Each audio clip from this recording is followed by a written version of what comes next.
We have a big business problem here. We can only hire one full-time staff to start our video department. We have a major product launch at this fake company that does not exist. Does anybody want to solve that problem with me in real time for fun? Let's have our little corporate video workflow diagram going on here. So in our little story, let's do version 1 of the story. We have an intake of a project. This is your basic workflow. Somebody asked for something. We got a product demo. We've got a launch. We got a new widget. We need to make a video about it. So someone asks the marketing communications folks to make a video. But in our story here, we cannot go to vendors and we have no staff. So what are we going to do? Okay, so if we agree to do it, we just agreed to produce it. So here we go. We're going to do all this stuff. Now, let me see these blue rolls here. These are potential hires we could make. I wonder if anything makes sense. Let's pretend we hire a producer. Okay, we decide we hire a producer. Let's hire nobody. This is what happens. The marketing communications assistant is tasked with adding this to his or her plate, get a little iPhone out, shoot and edit the executive communication excitement about the product launch and a couple clips of the widget, try to cut it together on your phone and deliver it to somewhere. And then keep the footage, hopefully not on the phone. And then the takeaway from that will be, we should have had a vendor or hired some people. So we are in a position of saying we can hire one person. So let's say, who do we hire in our magical scenario here? Let's hire a producer. A producer is who? Producer is a person who's accountable to deliver a project. It's specialized project management. It's domain-specific project management. Things like location scouting, knowledge of how cameras work or what they cost, or how to book camera operators, or knowledge of video editing, proofing and review for sure. The ability to deliver is the number one job of a producer, and the ability to make sure the media, the deliverables, and the work product are all properly stored and asset managed for safekeeping. So that's not going to work because producers tend to not be able to operate cameras. We're probably still working with a cell phone like we had with the marketing assistant. We're probably still editing on a cell phone, or maybe we have Premiere on a laptop and we can string together some things, but this is going to be hard. It's going to be a learning curve on both of those.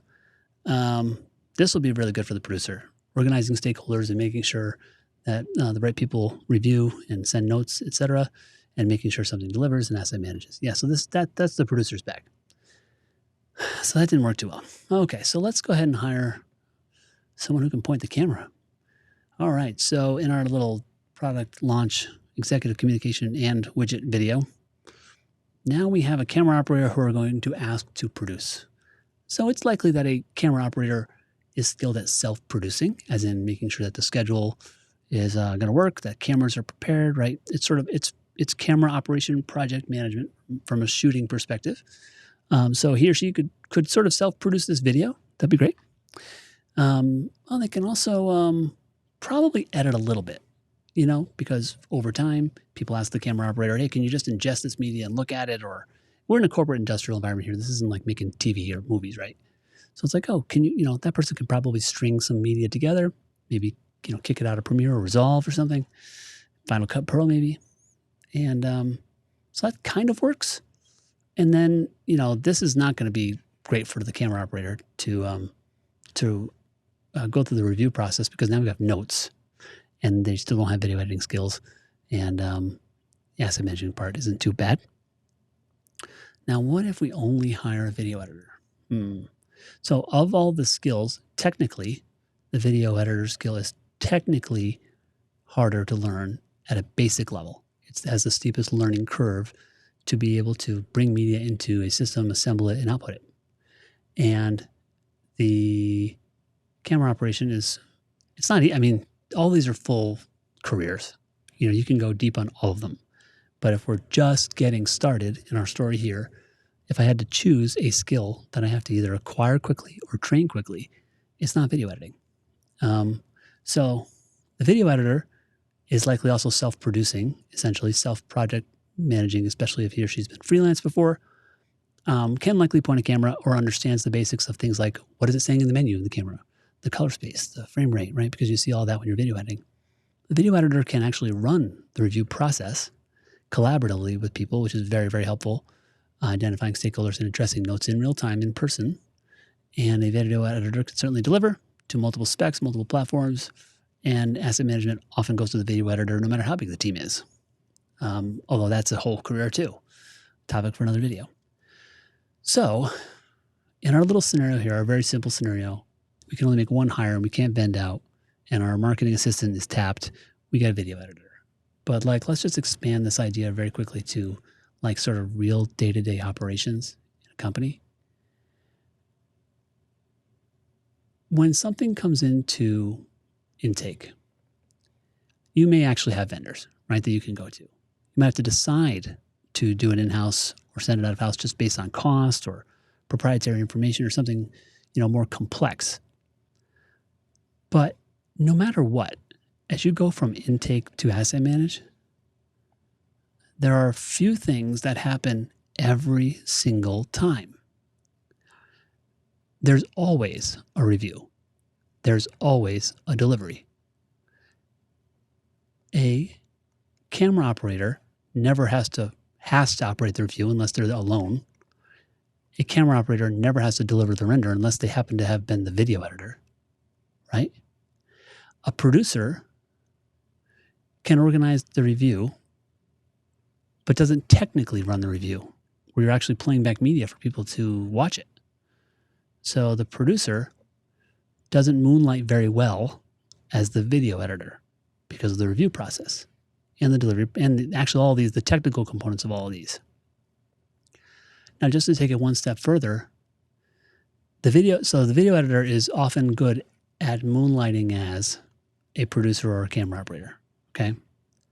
Video editor is a good camera operator. Video editor is usually a decent producer.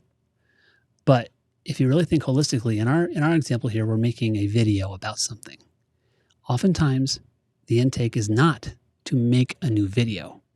So if the intake isn't to make a new video, even if all you do is unearth a video from an asset management system and repurpose it, rename it, deliver it somewhere else, check it for quality assurance, check it for brand guidelines, check the audio levels, maybe adjust the top and the tail, maybe trim off the slate, maybe remove one person from the edit who no longer works at the company. So even if you don't shoot, you still go through a video editor. And even if the thing is so complex the lack of complexity does not need project management, you still need a video editor. So every piece of content that is delivered at some point at least gets eyeballs on a computer where someone watches it. So the video editor is essentially the real hub of any corporate industrial video department. Does that make sense? It's a combination of the ability to moonlight on other roles and have the technical foundation to do everything that may or may not even include production. Okay, so I'm definitely kind of biased on this. I was a video editor full-time for about 10 years. But I've seen this mistake made multiple times in multiple places where there are multiple camera operators who do a little editing. There are maybe lots of graphics or motion graphics or designers, producers, layers of different functionality around media production, 3D. There's just so many things you can do, right? But if you can only hire one person, video editor's the first place to start because of everything I was just talking about. In my view, this is just an opinion. But anyway, I thought that was fun. Is that fun for anybody else? Am I the only video nerd in this place? Thought I'd make this video.